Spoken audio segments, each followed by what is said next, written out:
Johan, I'm really excited to catch up with you here in Dublin at Fyuz. We're just off a very well-attended, very interesting breakout session that Ericsson hosted. In your introductory portion, you used this framing of we entering the second half of 5G, and there was a big emphasis on the importance of high-performance programmable networks. So to set the stage a little bit, can you just frame out for us why high-performance programmable networks are a foundation of CSP's growth trajectory? So I think in the first half, it was really about building high-performing networks, and that meant better performance, new spectrum, new type of devices, and so on. But it was still mobile broadband. What we're doing now when we are entering the second half is really building programmable networks as well. And that, for me, that is the big opportunity we have as an industry to start monetizing. So we will go from delivering one service that looks exactly the same for everyone to actually delivering a multitude of services that are different. And to have the possibility to deliver this set of services, that is really where you need the programmability, because you need it both to specify the different services, but also to manage the complexity. And if I think what we are doing at Ericsson, it's really both bringing in service awareness, it's bringing in AI, but it's also bringing in exposure. And the exposure part, that is really to leverage the ecosystem around us, because I am convinced that we are not winning alone, we will be winning as a team. Yeah, let's expand on that a little bit. You talked about ecosystem. So as we use programmability for new services, differentiated services, why are collaborative open ecosystems so important? So I think the starting point is that we don't really know exactly what is the best solution. And to find the best solution, what you need is you need to try a lot.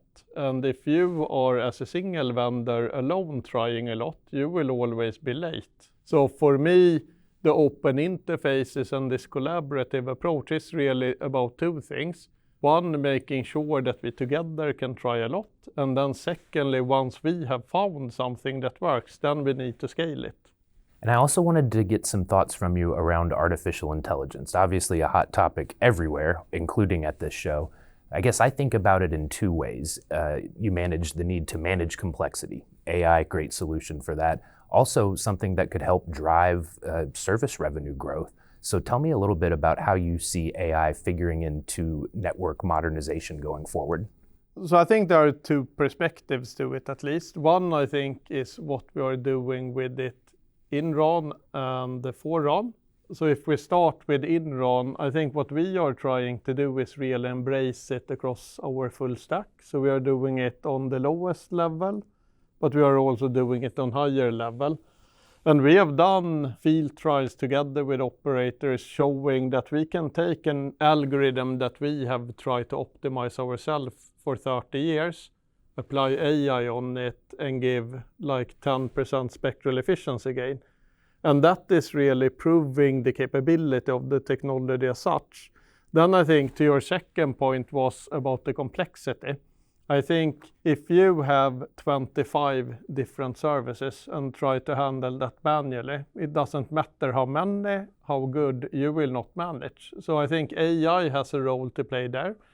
But then I also think AI will change the way we think about networks. If you look back 5 years in time, then I think a lot of operators and vendors included have thought, how do I build the best network for mobile broadband? If I look ahead 5 years, then perhaps a more relevant question is, how do I build the best mobile network for having AI running on top of that network?